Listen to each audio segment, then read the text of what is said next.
Donc, vendant quand même 1300 $ canadiens en 2017, cet iPhone était pour moi un des iPhones les plus réussis et les plus complets dans cette année. Et on va voir aujourd'hui si en 2025, cet iPhone 10 fait toujours le travail. Qu'est-ce que je peux dire sur cet iPhone 10 aujourd'hui en 2025? C'est qu'on a les dernières technologies, en fait les plus intéressantes selon moi sur un iPhone, c'est-à-dire le Face ID, donc une sécurité qui nous permet de déverrouiller le téléphone. On a également un écran en coche qui nous permet bien entendu d'avoir, comme on peut voir, un écran qui est pratiquement borderless, c'est-à-dire sans barre. Bien entendu, si on compare avec les dernières générations, c'est pas l'écran le plus fantastique au monde, mais quand même, je trouve que pour son gabarit, qui est quand même de 5,8 pouces, on tient un écran qui est très intéressant parce que moi, j'aime beaucoup les téléphones qui sont compacts et avec ces barres qui sont arrondies. Moi, personnellement, je trouve que la prise en main est juste parfaite. Cet iPhone 10, c'est la première génération à être équipée de la technologie OLED sur son écran. Ce que ça veut dire, c'est que des couleurs plus lumineuses, des contrastes plus élevés, c'est-à-dire des noirs plus profonds. Ce qui est intéressant aussi avec l'écran OLED, c'est que ça ne consomme pas lorsque, par exemple, l'écran est noir, donc consomme moins de batterie, ce qui est plutôt intelligent de la part d'Apple d'avoir l'écran OLED sur cet iPhone. Et ce que j'aime particulièrement de l'iPhone 10, c'est la qualité des caméras. On se rappelle que c'est quand même une qualité de 2017, donc filme quand même en 4K 60 images par seconde.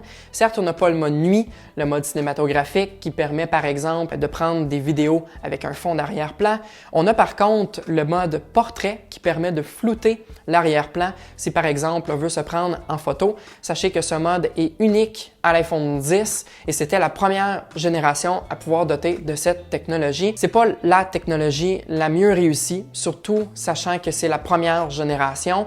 Par contre, ce que je peux vous dire, c'est que pour l'avoir testé au quotidien, en testant par exemple les dernières générations versus l'iPhone 10, il se débrouille plutôt bien et je vous dirais que si vous n'êtes pas un grand photographe, vous voulez par exemple prendre des photos et avoir une photo qui est particulièrement réussie en ce qui concerne des paysages ou par exemple des photos de grands plans panoramiques, il se débrouille très bien, surtout en plein jour. Son défaut, c'est néanmoins le fait qu'on n'a pas le mode nuit, comme je parlais tantôt. Donc, si par exemple vous prenez des photos le soir régulièrement, des photos par exemple de ciel étoilé, là je vous dirais que ça va prendre par exemple des photos qui sont de très mauvaise qualité, sachant ce qu'on est capable d'aller chercher avec les dernières générations. Comme il se débrouille très bien en photo, je vous le dis, des petites photos de famille, des petites photos au quotidien, quelqu'un qui cherche un téléphone pour avoir les qualités, en fait, on va dire, de base d'un iPhone, sans aller pousser la technologie au fond. Ce que je peux dire par rapport aux performances, c'est qu'aujourd'hui, en 2025, c'est un téléphone qui chauffe beaucoup. Donc, attendez-vous, par exemple, à jouer aux derniers jeux du moment qui sont encore compatibles et que votre téléphone, votre batterie diminue rapidement en termes d'autonomie. Pourquoi? Parce que le processeur chauffe beaucoup et donc, quand le processeur est sollicité davantage, les performances au niveau de la batterie diminuent rapidement. Donc, je vous le dis, là, vous êtes un gros gamer sur des smartphones, je vous déconseille l'iPhone 10 en 2025. Comme on est sur la puce A11 Bionic, malheureusement, Apple ne pouvait pas garantir un certain nombre de mises à jour encore en 2025. On est malheureusement sur une version d'iOS 16, sachant qu'aujourd'hui, on est sur iOS 18. C'est quand même 2 ans, en fait, de recul là, sur cet iPhone en termes de mise à jour. Donc, au niveau de la sécurité, on n'est pas sur les dernières générations. Point également à prendre en considération, c'est au niveau du stockage, parce que l'iPhone 10 part avec un stockage de 64 GB, ce qui reste plutôt limité. Je vous dirais surtout en 2025, avec tout ce qui est réseaux sociaux, les jeux, là, il y en a beaucoup que ça consomme rapidement. Prenez par exemple beaucoup de photos, beaucoup de vidéos. Je vous conseille d'aller vers la version 256 qui va vous tenir par rapport aux photos. Ça va vous empêcher en fait d'optimiser les photos sur votre iCloud. Donc oui, je vous conseille la version 256 et non la version 64 si vous êtes bien entendu intéressé à acheter cet iPhone. J'ai été particulièrement déçu des haut-parleurs, même si on a la technologie audio stéréo.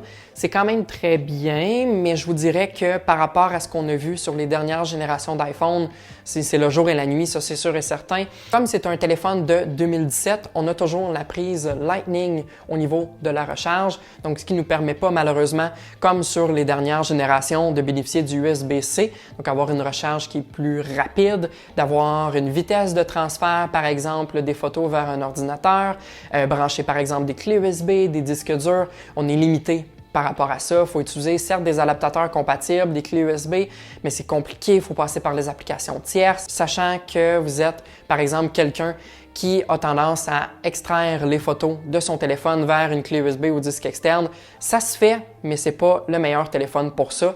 Je vous conseille malheureusement d'aller vers les dernières générations, si tel est le cas, c'est-à-dire vers l'iPhone 15 et une version ultérieure à ça, qui bénéficie de la prise USB-C. Le Lightning reste toujours intéressant en 2025 pour la simple et unique raison qu'on a d'autres appareils qui sont encore en Lightning chez Apple. On n'a pas également la dernière technologie au niveau du réseau cellulaire, c'est-à-dire la 5G, qui ne me cause pas personnellement un problème parce que même en ayant le dernier iPhone, c'est-à-dire l'iPhone 16 Pro, qui bénéficie de la 5G, je ne l'utilise pas.